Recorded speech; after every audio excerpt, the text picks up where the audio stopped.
welcome to today's lesson. So today we are going to be looking at teaching method for classroom teaching.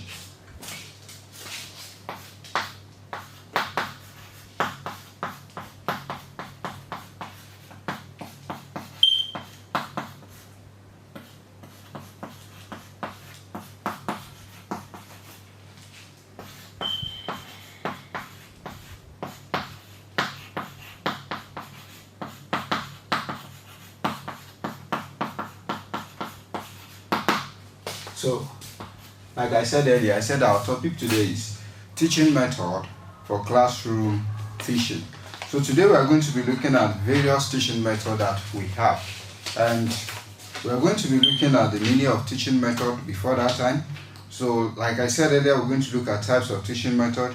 We're going to relate one of the teaching method with a topic or with a subject based on classroom teaching. Then at the end of the lesson, we're going to evaluate ourselves, going to ask some questions, and there's going to be room for questions.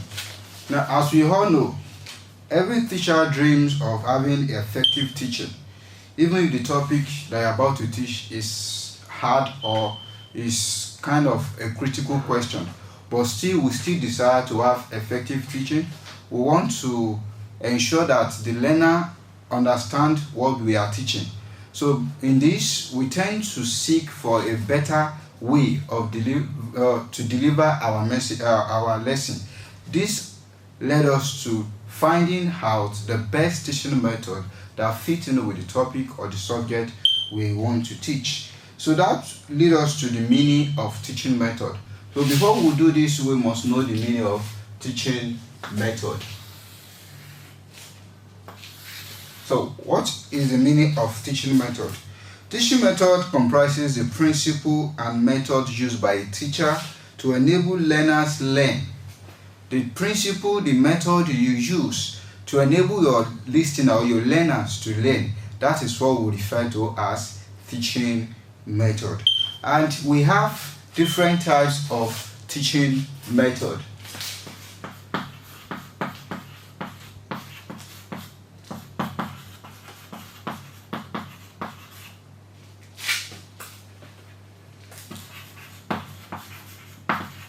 So one of the teaching methods that we're going to look at today is learner-centered method.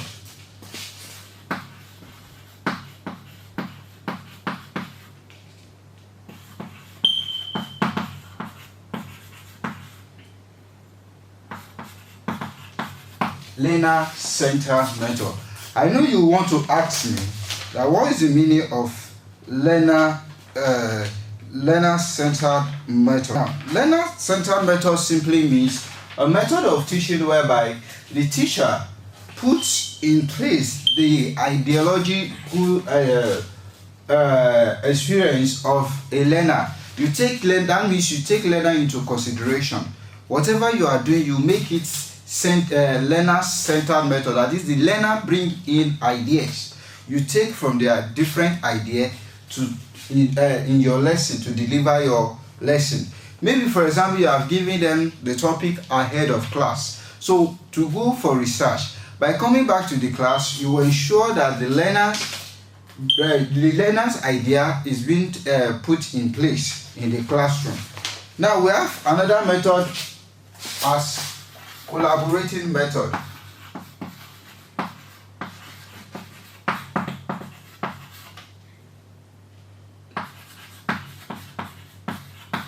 What is collaborating method? Collaborating method allows students to actively participate in learning process by talking with each other and listening to others' opinion. This one relates with learner-centered method, but it's some kind of different in the essence that this one tends to look at the learners teaching each other. For example, I'm a learner, I have my own opinion, my friend have his own opinion, then coming together, we bring out the opinion. I learn from my friend learned from me, then the teacher oversees this method. That is why we call it collaborating method. Then we have another one that look like it exactly. This one is classroom discussion. Classroom discussion.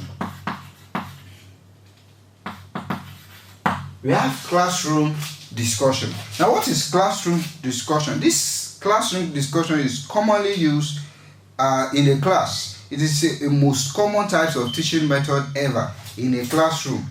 Now, it's also a democratic way of handling a class where each student is given equal opportunity to interact and put forth their views. Everybody bring their views in the classroom, then we deliberate over it.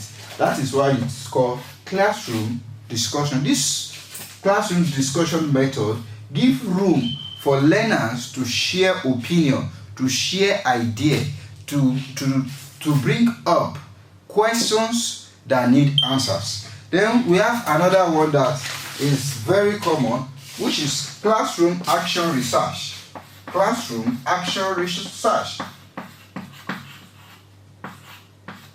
Classroom action research.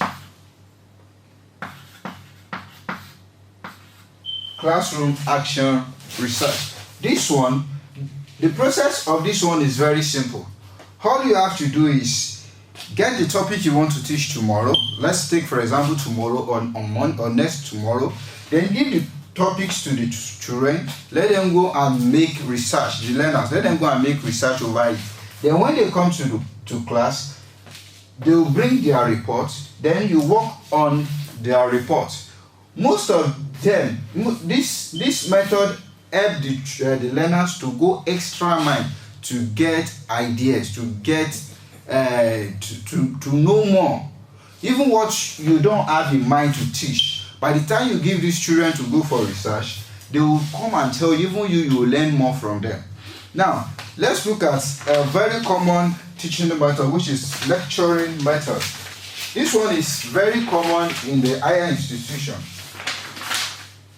Lecturing method, which is the last one we are going to look at.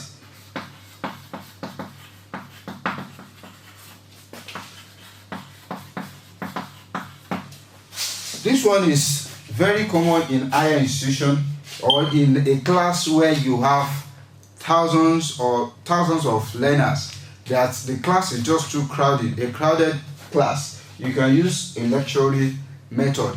Even in a presentation, you can also use a lecturing method to deliver your message, just based on whatever you want to discuss about. So all this method have to do with whatever you want to teach. It has to go with a suitable topic. It is not like learner-centered method. You can't use learner-centered method where the topic you are talking about does not have anything to do with the classroom activities with children. Now, let's look at classroom teaching for teaching method for classroom teaching. Let's relate it back to the classroom. Let's pick a topic. Let's pick a case study of a social study, and let's pick a topic on that social study as dangers of drug abuse. Now, I want to pick one of these method to deliver a topic on dangers of drug abuse, and I'm going to use a class of primary 2, and the method I'm going to use in this session is classroom discussion. So we are going to pick this number 3. This number 3, classroom discussion. The children have seen, they are familiar with drugs. Some of them know what paracetamol is. By the time you bring it out, they know this is paracetamol. Some of them know vitamin C, which is a common drug. By the time you bring this drug out, they know it is vitamin C. Now, since they have the idea of what we want to discuss about, so we are going to what I'm going to teach. So therefore, I'm going to use a classroom discussion method. Now, this method, I'm going to allow the children to give me the dangers, to tell me the dangers in taking too much of vitamin C, in taking too much of paracetamol. or I'm even going to allow them to tell me the dangers in eating food that are spoiled, what it can cause. These are what we'll be discussing about in the class. By the time you ask a learner to tell you the dangers in eating bad food, you see everybody will be responding. In their response, they'll take notes, and that will lead to the chalkboard summary that you're going to use at the end of your lesson. Now I said here, since we are using a classroom discussion, the teacher will just have to display the materials to the learners. The materials you're going to use, you're going to display it to the learner. Then you're going to explain the meaning of drugs.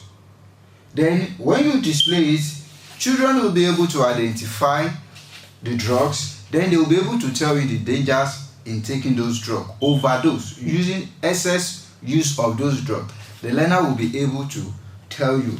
Now that leads us to the end of today's lesson. So but before we go, I want to put this one, that for a teacher to deliver a 21st century lesson that will meet up with the global standard of education, there are needs for teachers to embrace modern techniques of teaching methodology. Now, if your lesson is boring or your class is boring, then all you have to check is to check your teaching method and adjust to a better teaching method. So we'll see in the next class. Thank you.